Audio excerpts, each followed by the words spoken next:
Warm greetings to all our online participants and viewers. We welcome you to the second day of our online conference, and I assure you a day full of intellectual extravaganza. To begin with, we have a very elite and distinguished keynote speaker, Dr. Goutam Chattopadhyay, who is a senior research scientist at the NASA's Jet Propulsion Laboratory, California Institute of Technology. He is also a visiting associate at the Division of Physics, Mathematics, and Astronomy at the California Institute of Technology, US. He is a BEL Distinguished Chair Professor at the Indian Institute of Sciences, Bangalore, and an Adjunct Professor at the Indian Institute of Technology, Kharagpur. His research interests include microwave, millimeter wave, and terahertz receiver systems and radars, and development of space instruments for the search of life beyond Earth. He has more than 300 publications in international journals and conferences and holds more than 15 patents. He has also received more than 35 NASA Technical Achievement and New Technology Invention Awards. He received the IEEE Region 6 Engineer of the Year Award in 2018, Distinguished Alumni Award from the Indian Institute of Engineering, Science and Technology, India in 2017. He was a recipient of the Best Journal Paper Award in 2013 by IEEE Transactions on Terahertz Science and Technology, Best Paper Award for Antenna Design and Applications at the European Antennas and Propagation Conference in 2017, and the IETE Professor S.N. Mitra Memorial Award in 2014. May I now invite Dr. Goutam Chattopadhyay to share his scholarly views with us from his vast research and experience. Thank you very much for the kind introduction, and I welcome you all. I know it's morning in India, by Indian standards, kind of early morning. So it is around 8:30 p.m. here in Pasadena, California for me. So let me share my screen, and we can go from there. So this is my screen 1 and screen 2. Let's share. So you can see my full screen now, right? Do you see my full screen? Not actually, sir. Okay. Let me share the other ones. So it's always a problematic. We can land someone on moon, but always has problem doing PowerPoint. So that has, okay. So I think now you can see my full screen. Yes, yes, sir, we can. Okay, so what I'm going to talk to you today, though my title is design and innovation, sensors, antennas, and systems, but I'm going to talk more about in general terms about how design and innovation come about. You might not be in electrical engineering, maybe you are working in civil engineering, you are trying to determine your working on the sidewalks, as Esther was talking about. It can be civil engineering, mechanical engineering, but how innovation in general happens. How do you go about, doing innovation? So I'll talk more in those terms and see what drives innovation. And I'll give you some examples as well. So I want to start first with, let's see if I can go to the next screen. Not going here. Okay, so I want to acknowledge my teammates here. You can see here the name of my group that I work in is Sub-Millimeter of Advanced Technology, SWAT. If you look at the faces of these people, you'll realize that they come from all over the world. So one of the best part of NASA is that we have diversity of people. We have diversity of people, we have diversity of thought. So I always tell people the key to success for NASA is the diversity, because we have the best and the brightest from all over the world. They come and work here, and that makes new things happening. And that's what innovation happens when a lot of people put their head together. So that is one of the key. So you know that I work at NASA and JPL, so of course I'll have to say a few words about Mars exploration, because you all know recently the Perseverance rover landed on Mars, and we are really waiting for the Ingenuity helicopter to take the first flight. I'll talk a little bit about that about those stuff. But so if you look at the Perseverance rover that was launched, in last year, landed only about a month ago. So there are a lot of cameras, a lot of cool stuff on these. This is one of the most expensive self-driving car you can think about that way. But landing on Mars is not easy. It's extremely challenging. So that's why only country that has been successful to do that is the United States. It's not because other countries are not capable, it's because it's so hard. So when Mars rover Perseverance landed, we were really happy. We are very, very worried because so many things can go wrong in this kind of thing, because you'll have to really adjust your speed. When you are entering the Mars atmosphere, you are traveling at extremely high speed. And then you'll have to, since Mars has very light atmosphere, it cannot really slow down the way we can slow down the Earth atmosphere. Actually, when something is entering Earth's atmosphere, it slows down because of the heavy atmosphere that we have. But that is not the case in Mars. We'll have to adjust our angle in such a way that actually we enter Mars at around 11 or 12 degrees angle, so that we have an extra path of atmospheric path that allows us to slow down. And we deploy the parachute at when we're traveling at 1,500 to 2,000 kilometers per hour. So on Earth, we never deploy a parachute at that speed because it's very difficult. But we'll have to do a lot of things to land on Mars, and we have successfully landed. This is Perseverance rover that left on July 30th. This is in our lab just before it was shipped for launch. So this is the picture of that. This is the piece that right now on the surface of Mars. So again, as I was talking to you, that it's extremely difficult. A lot of things happen as it goes into the Mars atmosphere. We enter about 12 degrees angle. Then we deploy the parachute, and then after the parachute, we actually release this module. Then it has its own thrusters. And it's now from there on, it is on its own. So the landing, we cannot do anything because it takes, more than 8 minutes for signal to actually reach from Mars to Earth. So we cannot really do anything. So it actually, on its own, there is a radar. It actually starts to find out that, okay, what is the terrain? How far is the distance? And then as it goes close, there is a sky crane that releases the rover on the ground, and then this one flies away, and then we have the rover on the ground. So that's what happens. So there's a video, but I was told that I have total 45 minutes. I skipped this one. So this is where actually, if you look at the path that Mars, the Perseverance rover is going to do, this is called the area called Jezero crater.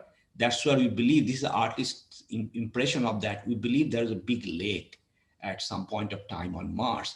And that means right now there is no water there, of course, it is dry. But we believe that if there is any sign of life, this is the place where there could be that, there's life existed on Mars at some point of time or not. This is the perfect place. So we'll be going around this place to do a lot of experiments. So that is the idea that we have. This is the actual picture was taken as Mars rover Perseverance was going down. You can see here, this picture is taken from the module as it is loading down the rover. And these other pictures have been taken by Mars Reconnaissance Orbiter as the rover is going down. This is the picture. You can see the parachute. I can show my screen here. This is the parachute. We are taking it from a satellite. And this is where it actually landed. After it landed, different pieces are shown here. So a lot of times you read about fake news nowadays, but this is not fake because these are all real pictures taken from some orbiter that shows as the this rover actually landed on Mars. And this is the picture that it sent back. So this is how it looks like when Perseverance landed. So it's really beautiful. I look at this picture, I feel, wow. So it's amazing that, we are on the surface of another planet and it looks so much like our own. So that's what, actually drives us to go back there. And these are some more pictures. that rover has sent us back. You can see here, if I show this picture on the left screen, left top, you might say that, yeah, it looks so much like our own planet. And that's why you go back to Mars, because in its early history, Mars was so much like our own planet. Right now, of course, there is not much of water, but at some point of time on Mars, there was water, there's flowing water. Then what happened? Where did that water go? Can it happen to our own planet? So these are the big questions we are trying to answer and trying to learn about ourselves, that where did we come from? Are we alone in this universe? So these are the questions we ask ourselves. And also that we actually do a lot of things about Venus as well. Recently, there is an article in Nature Astronomy said there could be life on Venus. And the picture, that photo that I'm showing you here, this is the only picture available of Venus surface. This is the only photograph that was taken on the surface of the Venus, because surface of the Venus is extremely hot, 700 degrees centigrade. That's that high temperature. And so not many things can survive there for long. So we were able to take, this picture was taken in 1982. So since then we have not taken any picture of Venus. And another thing is that, we detected water on the moonlit side, sunlit side of the moon recently. So this is a big news, because if we actually find water on the moon, actually that we found, what will happen is that we can actually generate oxygen out of this water, and that oxygen can be used as the fuel for our future rockets. So basically we can launch for Mars from the surface of the moon. So this is very interesting stuff. So as I was saying, how innovation happens. So I'll give you an example. So I am building an instrument I call Water Hunting Advanced Terra Spectrometer on an ultra small platform. What's up? The idea of that, we are trying to answer this question of what's up with water? What is happening with water? Because when our Earth was formed, there was no water. And scientists believe that the comets that brought water to Earth. So if I tell you this and you will ask me, how do you prove that? How do you go about proving this kind of hypothesis? One of the way to prove is that, that when we drink water, the water that we are drinking is H216O, because oxygen has different isotopes. 16 is the most stable one. And then we have 17, 18. And of course, the HDO, one hydrogen, one deuterium, and one oxygen also forms water. So it turns out that different kinds of water has different kind of abundances. Most abundant is H216O. But if you make a ratio of the abundance of different kinds of water, we find that it very much matches with some kinds of comets with the same kind of abundances. And if the ratios are same, the source of the water has to be the same. So we are actually building instrument trying to answer that question. We are planning to go to a comet and we want to measure these water ratios. One of the things that is called D over H ratio, how much deuterium is there in the water and over how much hydrogen. If we can do that, that will prove a big question that water on Earth came from comets. Then we'll be able to actually, when we find other planets, if you find water, you can find out, okay, from where that water came from. So this is the main driver. And to do this kind of science, you'll have to build instruments. And when you are building instruments, what drives is that, okay, if you need to go to a comet, it has to be very low mass and low power. If it's heavy, we cannot do that. So that drives our innovation. Then we'll have to actually build an instrument that is small, but highly powerful. So we are doing is something called Cubesat. This is shoebox-sized satellite. They're very small, like a shoebox. Is about 10 centimeter by 20 centimeter by 30 centimeter. So very small size. And we are building an instrument, entire satellite with this shoebox size, because they are small, they do not need a lot of power, so they can go to a comet. So a lot of Cubesat has already been launched and are planned. So you can see here all these. And I will actually, one of the key for developing these kind of instruments that can fit in a very small volume is that you'll have to miniaturize, you'll have to make everything small. We actually launched this CubeSat for Mars called Mars CubeSat 1 Marco. Our previous mission that is called InSight, what needs to happen is as the spacecraft is going down, we did not have any communication with the spacecraft because there is no direct link to Earth. There is no direct way to actually get this information out. So what we did is we actually launched the small CubeSat, shoebox-sized satellites. They could communicate with this lander and then send the data back to Earth so that we can tell, okay, did it really land? So those kind of information we did. So for that, we had to do a lot of innovation. One of the things we did, we had to actually make deployable antennas. These are, if you are an electrical engineer, if you look at these, these are called, reflector arrays. So these are flat antennas. We have to change the phases of all the different elements to make sure to make a kind of a parabolic, phase front. So we had, and how do you deploy this kind of stuff in space? So those are the challenges that we overcame for that. And this shows this picture is taken from the surface, from that CubeSat when it's actually entering Mars environment. So this is the real picture that was taken and it sent us back.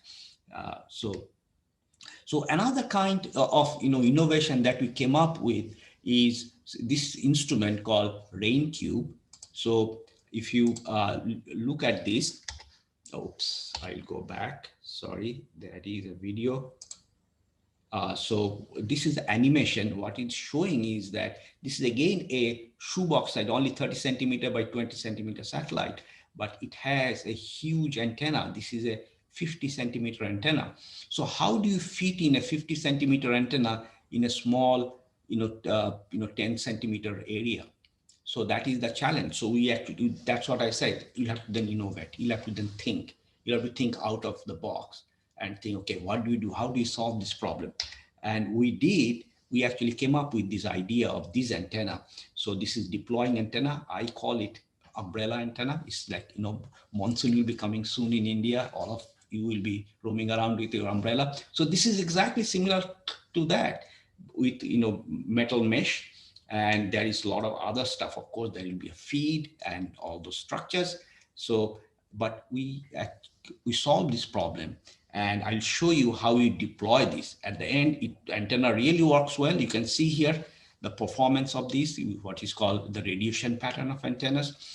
And when it deploys, it looks like this. I'll show you how the deploying mechanism works. So this is there's a spring-loaded structure is there. We release that spring, and then this antenna deploys. You can see here, this is beautiful video. That's why I like looking at it. And then first it deploys this mechanism, and then there's an sub-reflector antenna here. So that got deployed.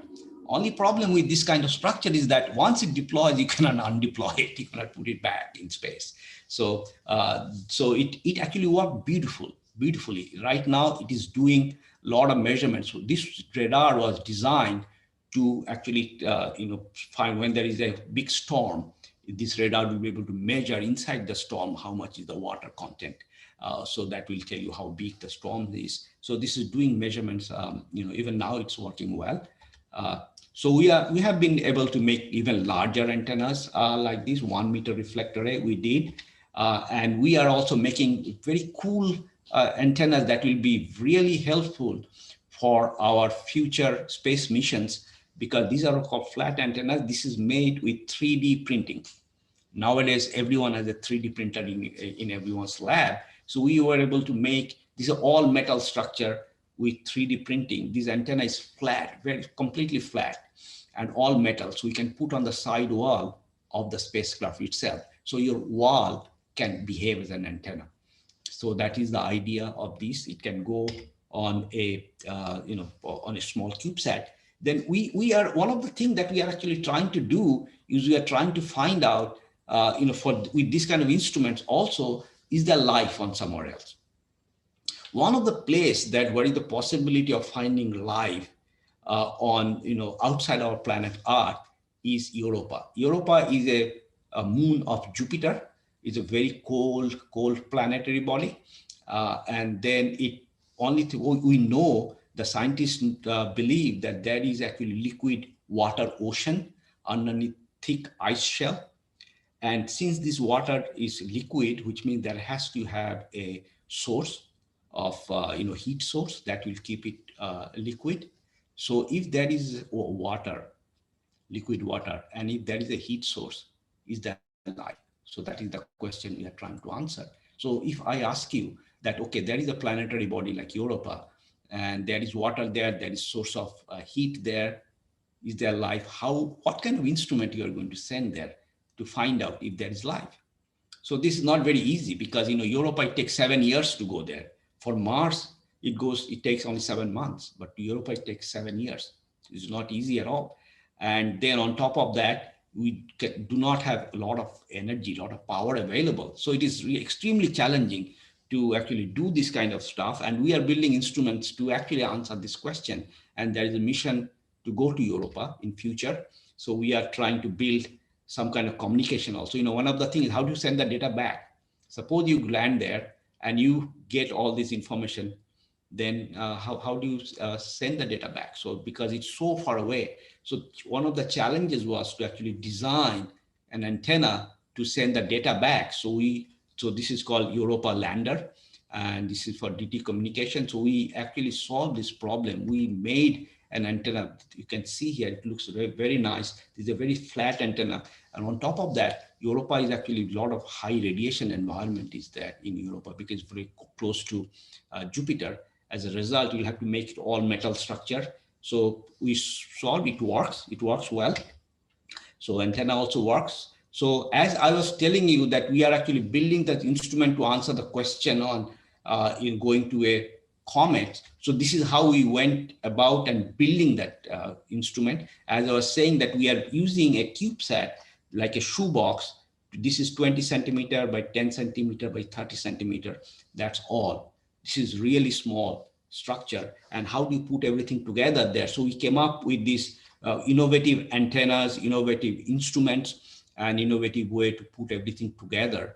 So this is what we developed. Many of you work on CMOS or DSP technology or VLSI technology. So we are using all the knowledges that you have a multidisciplinary. So we need for our group, for NASA, people with all kinds of experiences. It's not just electrical engineers, it's not just the mechanical engineers, not just the thermal engineers. We need all kinds of people. Here, we actually built our own ASIC chip.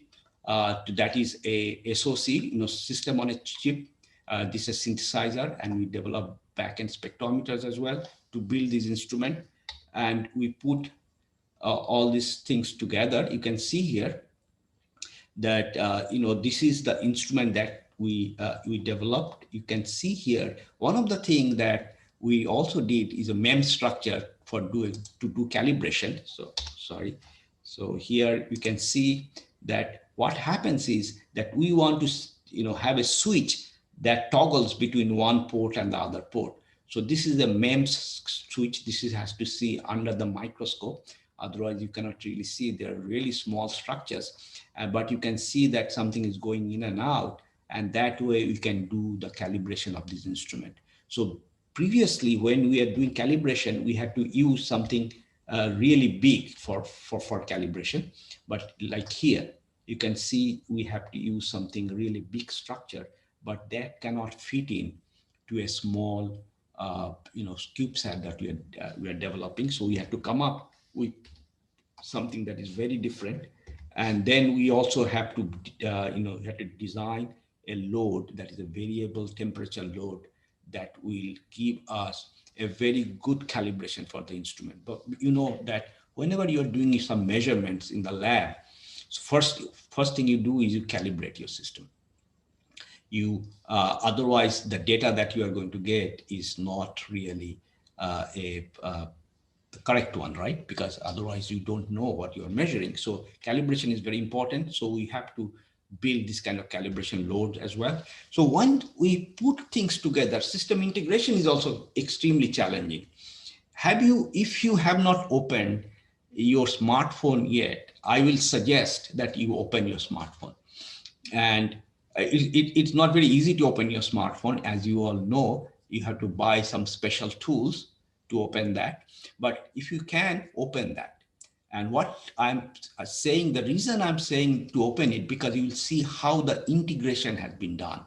It is a piece of art in a smartphone, because there are so many components has to come together. But if you do not pay attention to how you put things together, how you integrate it together, you are not going to be successful. One of the reasons these smartphones, your iPhone or Samsung phone, they are all successful because it's not just the components, how you put things together, how you do the thermal design, how you take the heat out. In your smartphone, there are 6 or 7 antennas out there. So how do you place all of them and connect it properly so that the system works? So we are actually using for our instruments as well.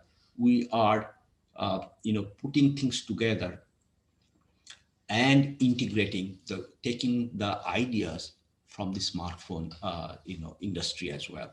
So once we put everything together, the mass and power for this instrument is less than 2 kilograms it weighs, and it draws 5 watts. You know how much 5 watts of power? When you put a night lamp in your room, that is about one watt. So 5 watt is hardly any power. Your light bulb is 40 watts to 100 watts. So much less than a light bulb is the total amount of power this instrument needs. But it can actually do a huge, lot of stuff, a lot of cool stuff it can do. So that's what we are very happy about, that how we actually were able to put it together. And this is some more pictures of this instrument that is we are going to test.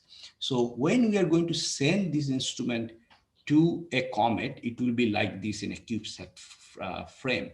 So right now we are actually assembling everything together, and you can see here, this is the antenna, one of the antenna that we are using, and here all this stuff coming together.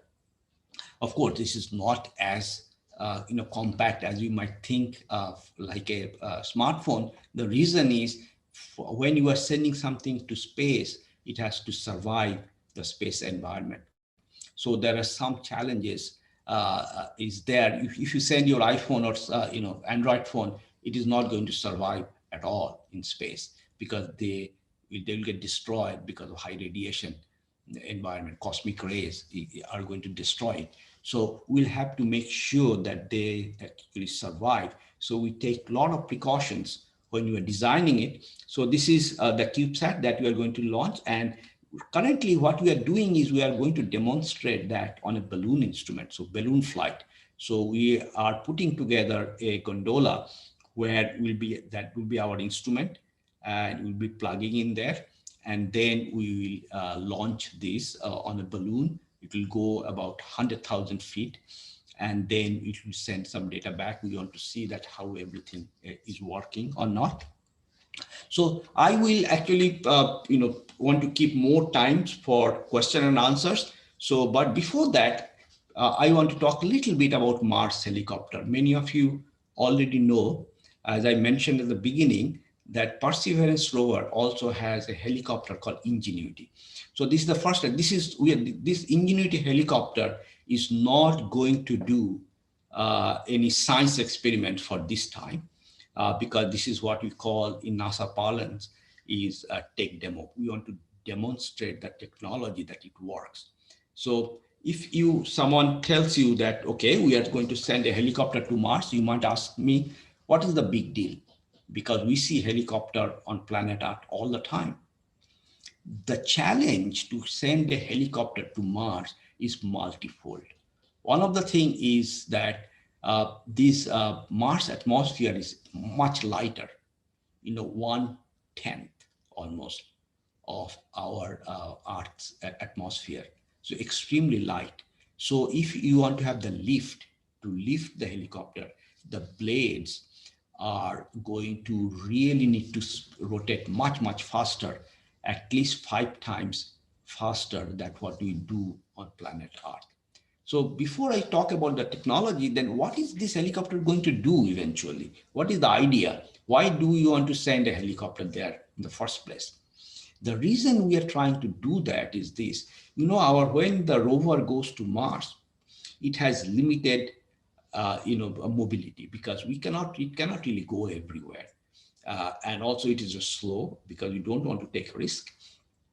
And at the same time, we'll have to actually pre-program the rover that where it should go, what kind of experiment it should do.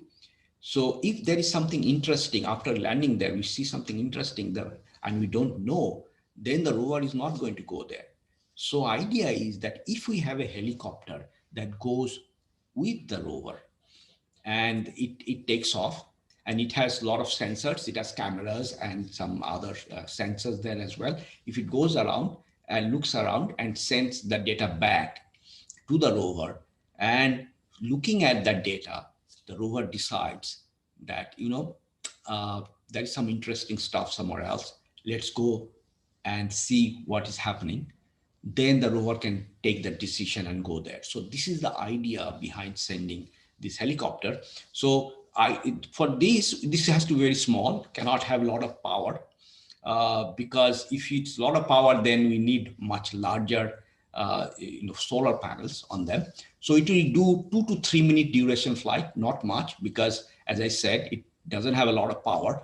So it's generating power from the solar panels. So it's not going to go very far, go about 600-meter range, and it is going to fly around about 40 meters above the ground. It's not that much high, and it has high resolution color images of the terrain. So the size of this is about 1.1 meter is the blade size, the rotor blade. As I was saying, that it needs the lift that it needs. It actually, the blades has to rotate at 2,600 RPM, the revolution per minute, compared to 400 or 500 RPM that happens on planet Earth. Total mass of this is about 1.4 kilograms, and it has up to 220 watt, 2 light bulbs worth of power it has total. So it has to fly, it has to collect data, it has to send data back with all that amount of power. So it is fully autonomous. So once the rover releases this helicopter, it is completely autonomous. So it has a gyroscope, accelerometer, camera, and altimeter, all kinds of, it has very small package. It has all those stuff, and of course an onboard computer, and it has a telecommunication port as well, so that it can transmit data back to the rover. So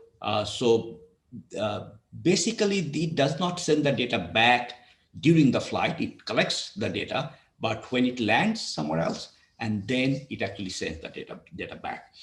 So as I said, this actually atmosphere density of Mars is about only 1% of our planet Earth. The temperature is a huge temperature swing on Mars. It goes from minus 90 degrees centigrade to 25 degrees centigrade. And gravity, because Mars is smaller than Earth, is 40% of Earth's gravity. So this is the picture. This is very recent picture. Actually, last picture came yesterday. What happened, this is the bottom of Mars rover Perseverance. What you can see here, there was a cover. It first dropped that cover. This is the cover that it dropped. And underneath the belly, you can see the helicopter. So this shiny thing is the actually part of the helicopter. And this thing that you can see sticking out, this is one of the legs. So in the next picture that you see here, that it started, putting the helicopter down on the ground. As you can see here, it's actually coming out. This picture came day before yesterday. And then you can see that 2 legs are already down of the helicopter, but it's still attached to the top part. And then you can see, this is the last, as I said, this picture came just yesterday, that all the 4 legs of the helicopter is actually deployed, and but still it is attached to the top part. And when it is released, it will, what it will do, what Perseverance rover is going to do, is going to release it, drop it on the ground, and it will going to move away from there. And that's how the helicopter is going to look like. And when it goes away, you can see some of this, one of the antenna is actually hanging, sticking out. This is a monopole antenna there. And on top, what you see is that is the solar panel for this. That's how it's going to get power. So we are going to, have a flight pretty soon. So I want to end with this last picture, that this picture was taken just before this helicopter was packaged. So what you saw here is the same helicopter that is being put down on the surface of Mars. And this is what, just before it was packed up and sent to Mars, the last finishing touches that we are doing to send it. So we actually build this one in our lab. And with that, actually I will end, and I'll be more than happy to take questions.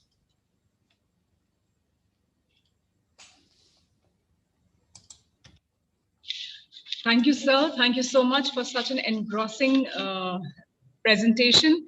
It has really caught up, and we were really captivated by your presentation, and it is an eye-opener for all of us who are attending it, I'm for sure.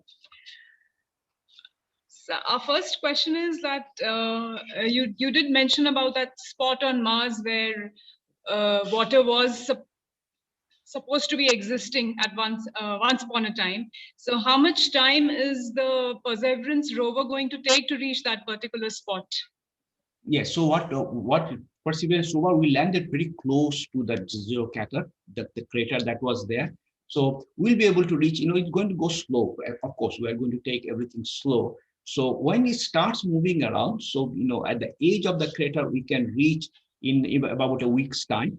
But what we are going to do is we are going to first do some experiments on the outer edges of that, because we have a lot of different kinds of experiments that we are planned about. And what it's going to do is it's going to take a rock. We find a rock, and then it is going to, this is one of the things that we are doing in this mission is, at future we are going to collect some samples from Mars and bring it back. But not this time, because right now we can send something to Mars, but we can. All right. So what you're going to do is, it is going to drill a hole and collect chalk-sized samples of cylindrical chalk that we use to write on the blackboard. So that kind of chalk, we at least 30-40 of those samples it will collect and put it in some container and leave it there on the surface of Mars. And then in future, 5 years from now, there's another mission plan that it will go and collect those sample and put it on an orbiter that will go around Mars. And in 2031, we are planning to have another mission that will go and collect that one and bring it back to Earth. So, and then we'll do the experiments here. So we'll do those experiments, and then we are going to go. And another thing that is instrument on there on Perseverance rover is called MOXIE. It is going to generate oxygen. So it is going to generate oxygen for the first time, so that in future, if there is some, you all young folks want to go there to Mars, maybe you will have oxygen there to breathe, generated from carbon dioxide on the surface. That's really nice, sir. We look forward to all this happening. And we have another question which says that how is the rover going to find the existence of life? What is the procedure like? Are there? Yes. So, how do you, if I ask you this question, that suppose, some aliens, they land on Sahara Desert and they try to take samples and all, how they're going to know that there is, that life exists now or existed at some point of time. So how do you define life? So this becomes a little bit philosophical, but it's actually scientific, because what we try to do is that, first of all, we are trying to find out, is there any organic materials?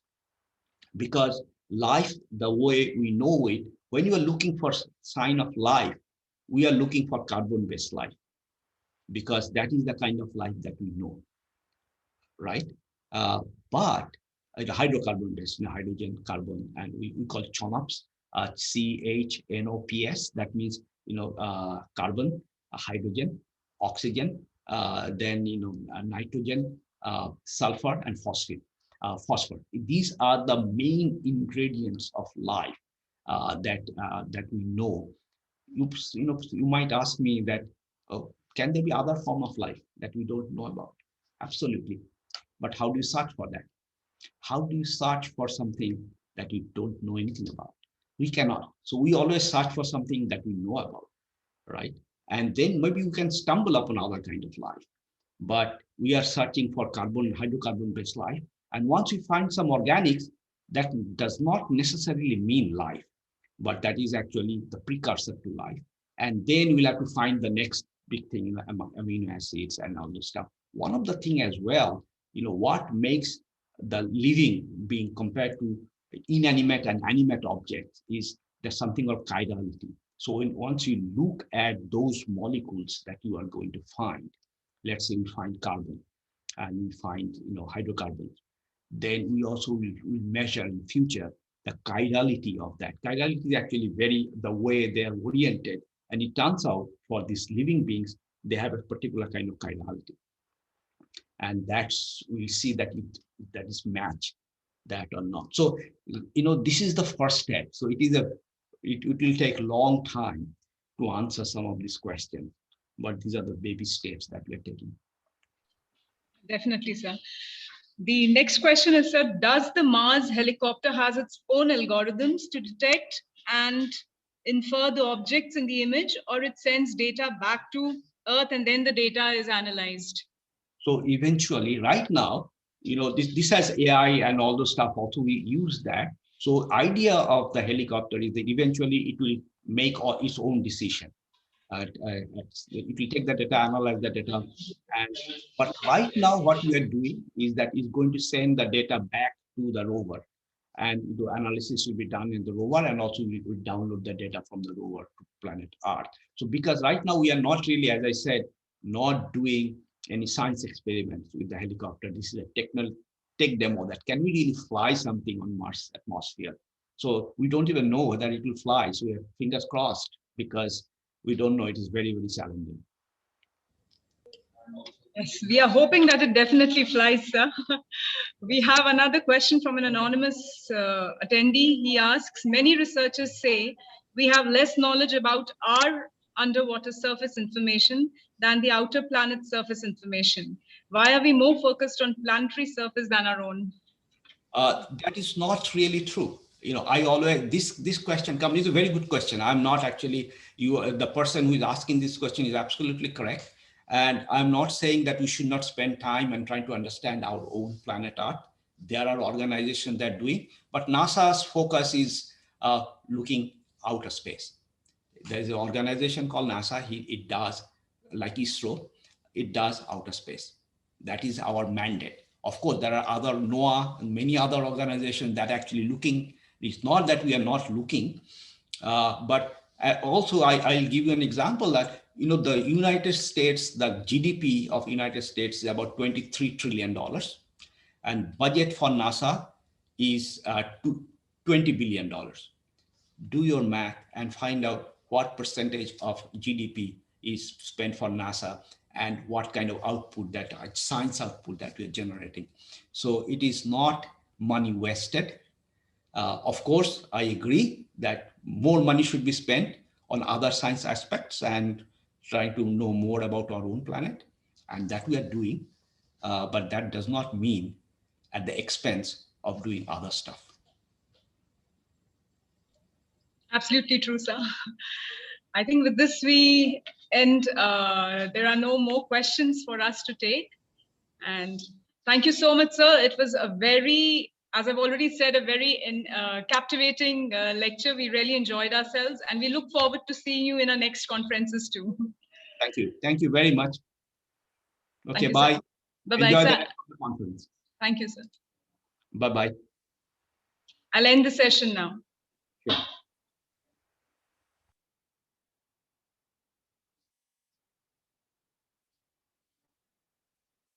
Okay.